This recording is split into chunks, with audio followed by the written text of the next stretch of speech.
मंच पे बैठे हमारे अभिभावक स्वरूप, गार्जियन स्वरूप और हमारे शिक्षक रामानंदन बाबू, जो कि बड़े ही वर्सेटाइल, डायनामिक, एनर्जेटिक हमेशा रहते हैं। काफ़ी अच्छा लगता है इनके साथ, उनका स्नेह, उनका सहयोग हमेशा मिलता रहता है। साथ में उमर बाबू, आदरणीय प्रदीप सिंह देव जी, श्रीमती रीता चौरसिया जी, आदरणीय सिकदर साहब और विजय संजय जी, साथ ही यहाँ सभा में बैठे पार्थो मुखर्जी जी, रवि शाह और अन्य गणमान्य जितने भी शिक्षकगण हैं यहाँ, और छात्र छात्रा को हमारा नमन प्रणाम। आज हम लोग यहाँ पे वंदे मातरम ये 150वीं वर्षगांठ के उपलक्ष्य में हैं और इन पे ही इसी मुद्दे पे कुछ हम अपना विचार रखने के लिए हमको इस मंच ने मौका दिया है। इस पर हम कुछ बात करेंगे आप सबों के बीच। वैसे तो मैं इसके काबिल नहीं हूँ। मैं, जैसा कि प्रदीप सिंह देव साहब ने कहा कि हमारा बैकग्राउंड दूसरा है। हमने जो शिक्षा ग्रहण किया है वो हम वनस्पति विज्ञान से हमने MSc की पढ़ाई की है। साहित्य से हमारा दूर दूर तक कोई लगाव नहीं है, इतिहास की बहुत जानकारी हमको नहीं है। लेकिन पता नहीं पुस्तक मेला के जो वहाँ के जो सब अधिकारी लोग हैं, उन्होंने हमको इस बार स्मारिका की जिम्मेवारी पिछले 3 साल से मैं कर रहा था। इस बार भी हमको उन्होंने मौका दिया और इस बार का थीम जो है वंदे मातरम पर था। तो वंदे मातरम पर ही पूरी मैगजीन, पूरा पत्रिका जो सोवेनियर बनना है वो वंदे मातरम थीम पर ही बनना। 150वीं वर्षगांठ वंदे मातरम आज चर्चा में क्यों है? पहला जो विषय है ये चर्चा में क्यों है, इसका मुख्य वजह है 150 जो हम लोग सेंटेनरी ईयर वंदे मातरम का मना रहे हैं, जो कि हम लोगों ने 7 नवंबर 2025 को मनाया। पूरे देश ने धूमधाम से इसको मनाया 150 जो वर्षगांठ है। और इसकी रचना एक्चुअली जो है हम लोगों ने 1875 में 1875 ठीक 150 वर्ष पहले बंकिम चंद्र चटर्जी जी ने की। और ये जो पंक्तियां थी, ये जो भाव था, उन्होंने इस देश का पूरा जो आत्मीय स्वरूप जिसको हम बोलते हैं, उन चीजों को उसने सारबंद किया। और रिसेंटली इस पर एक कंट्रोवर्सी भी हुआ, जो कि 8 दिसंबर 2025 को पार्लियामेंट में हमारे प्रधानमंत्री ने ये आरोप लगाया विपक्ष दल के नेता के ऊपर में कि श्री स्वर्गीय जवाहरलाल नेहरू और मुस्लिम लीग, कांग्रेस पार्टी और मुस्लिम लीग की वजह से जो पूरा वंदे मातरम जो था, उसके जो मेन जो 4 लाइन थे उसको हटा दिया गया। ऑल्दो ये 1950 में हम लोगों का जो है इसको संविधान सभा ने इसको राष्ट्रीय गीत के रूप में माना, लेकिन ये पूरा वंदे मातरम जो है उसको एडॉप्ट नहीं किया। से 4 पंक्ति जो मेन उसके जो सार मूल जो आत्मीय स्वरूप जो था उसको निकाल दिया गया था। सिर्फ 2 पंक्तियां उसमें संविधान सभा ने उसको पास किया। और एक्चुअली प्रश्न ये उठता है कि हम जब वंदे मातरम की चर्चा करते हैं तो वंदे मातरम ऐसी क्या परिस्थिति थी, what were the circumstances which compelled Bankim Chand to write this Vande Mataram? इसको हम जानने का थोड़ा प्रयास करेंगे and we will delve little bit deep in the history that what circumstances compelled Bankim Chandra to write this. ऐसी क्या परिस्थितियां थी जो बंकिम चंद्र ने ये वंदे मातरम गीत लिखा और ये इसका स्वरूप इतना जबरदस्त, इतना जोरदार और आज तक जो है इसको हम लोग माने इस भाव से देख रहे हैं. कौन सी परिस्थितियां थी? हम थोड़ा इसको थोड़ा डीप डेल हिस्ट्री में जाते हैं. आप लोग you people were aware about this battle of Plassey 1757 ईस्वी में सिराजुद्दौला और अंग्रेजों के बीच में एक युद्ध हुआ था. उस युद्ध में मीर जाफर को सिराजुद्दौला का साथ देना था, लेकिन उन्होंने उनको बिट्रे किया और बिट्रे करने के बाद वो अंग्रेजों के साथ मिल गए और एट लास्ट सिराजुद्दौला की हत्या हो गई. और वो ईस्ट इंडिया जो ये अंग्रेज लोग थे उनका शासन जो है वहां से बेसिकली जो जानकार और इतिहासकार लोग जो है इनको एक ओपाइन करते हैं कि जो बैटल ऑफ पलासी था वो that was the foundation stone, जो कि अंग्रेज की जो अपनेवाद जो देश में जो फैला या जो ब्रिटिश इंपीरियलिज्म की बात हम करते हैं, ये that was the foundation stone. Battle of Plassey जो था वहां से जो है अंग्रेज उपनिवेशवाद हमारे देश में आया और ये अंग्रेजों का शासन धीरे धीरे पूरे देश में फैल गया. बंगाल में जो मीर जाफर ने जो दगा किया सिराजुद्दौला के साथ, उसके रिवार्ड में अंग्रेजों ने उनको वहां का बंगाल का जो है नवाब बना दिया. और उसमें अंग्रेजों की जो दोहरी नीति थी कि अंग्रेजों के साथ एक अलग व्यवहार और हमारे देशवासियों के साथ अलग व्यवहार, जो उनका जो क्रूरतापूर्ण रवैया था, ये रवैया इतना गहराता गया और इतनी एक्सट्रीम टैक्स पॉलिसी थी, इतना कर जो है किसानों से लिया जा रहा था उस वक्त, जिसकी वजह से हमारा देश जो है धीरे धीरे वो गुलामी की तरफ और अग्रसर होता चला गया.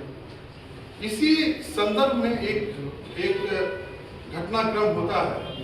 यह घटनाक्रम होता है 1770 ईस्वी में. बंगाल में बहुत जबरदस्त एक अकाल आया था, जिसको कि मैंने जो सबसे बड़ा अकाल फेमिनिन जो माना जाता है बंगाल का, तो देश का, वो 1770 ईस्वी में आया था और उस अकाल में लगभग 1 करोड़ लोग की जान गई थी. और इसके पीछे जो रीजन था वो सिर्फ क्लाइमेटिक नहीं था, वो पर्यावरण का कि इसके कारण जो है ये अकाल नहीं हुआ.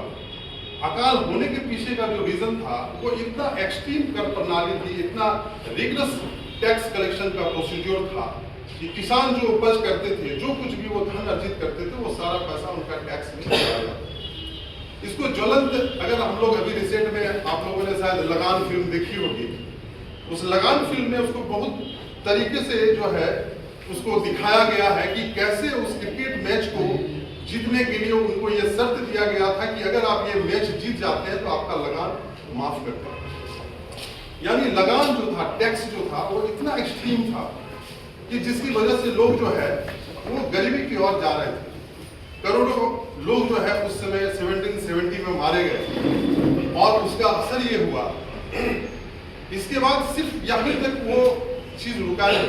एक तो जो है उनको मानसिक तौर से भी उसको टॉर्चर किया. उनको ये हमेशा एहसास दिलाया गया, उनको ये बताया जाता था कि आप कैपेबल नहीं है, you are incapable to rule yourself. आप अपना शासन खुद नहीं चला सकते, आपके अंदर इतनी दिव्यता नहीं है, ये डिसिप्लिन नहीं है, you are not knowledgeable enough to carry on your own administration. ये चीज उनको बताया गया, उनको मानसिक रूप से उनको डाउन ट्रोडन किया गया, उनको नीचे गिराया गया. और ये सारी चीजें, ये सारा घटनाक्रम, this were the trigger point for Bankim Chandra. This were going on from 1770 और ये कैरी ऑन होता रहा, आगे जाते रहा. इसी दरमियान में लगभग 1963 और 1763 टू 1780 के बीच में एक घटनाक्रम होता है। वहाँ पे जो सन्यासी लोग थे और हिंदू सन्यासी और जो मुस्लिम फकीर लोग थे, उन्होंने एक विद्रोह किया जिसको कि इतिहास की किताबों में जानकार लोग सन्यासी विद्रोह के नाम से जानते, सन्यासी फकीर विद्रोह। जब मीर जाफर के सैनिक आते थे टैक्स लेने के लिए किसानों के पास, तो ये सैनिकों ने अपने जो भी हथियार, जो पारंपरिक हथियार इनके पास होते थे, कृपाल, भाला, तलवार, लाठी जो भी थे, उनके ऊपर में उन लोगों ने हमला कर दिया कि हम टैक्स नहीं दें। एक विरोध किया और उनसे फाइट करते रहे रेगुलर। और ये घटनाक्रम को भी माना जाता है कि ये जो विद्रोह हुआ, एक बंद हुए सैनिक लोग, ये सन्यासी लोग, इनको एक तरह से देखा गया कि हम अपनी अस्मिता के लिए लड़ेंगे, हम अपने आइडेंटिटी के लिए लड़ेंगे। क्योंकि जब अंग्रेजों का शासन हमारे देश पे था, तो उनका जो राष्ट्रगीत वो जो दे रहे थे देश को, वो जो बता रहे थे कि वो उनका अपना बना हुआ था कि save my oh my God, save my king and save my queen.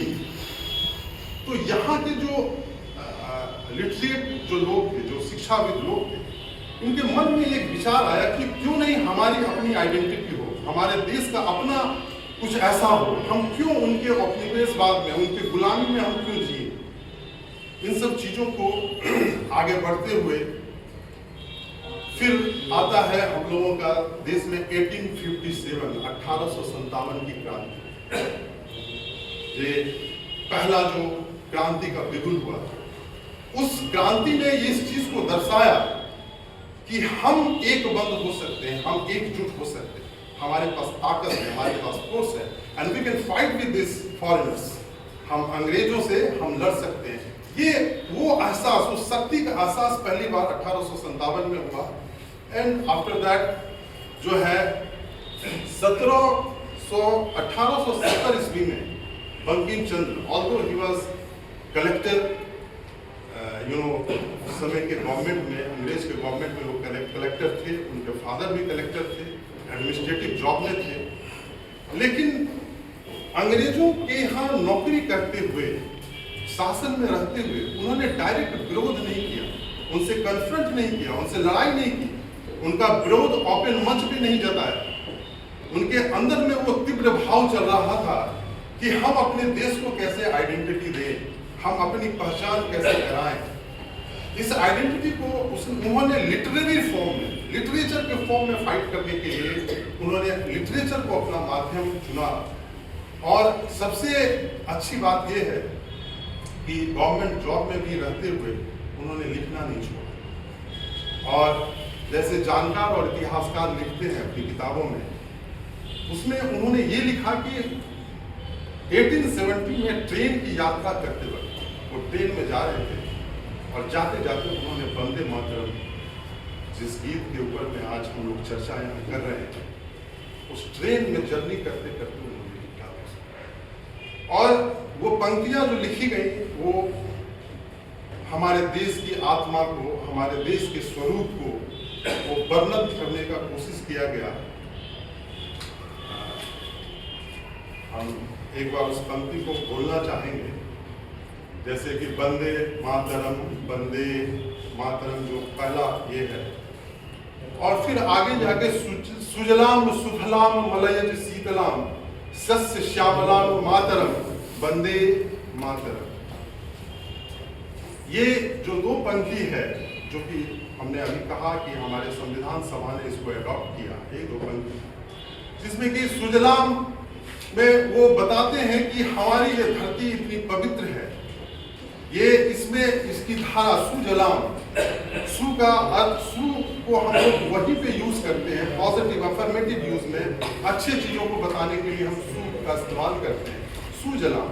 यानी कि इस धरती के जो जल है, जो जल स्रोत है, ये इतने पवित्र और इतने अच्छे, इतने बायस हैं।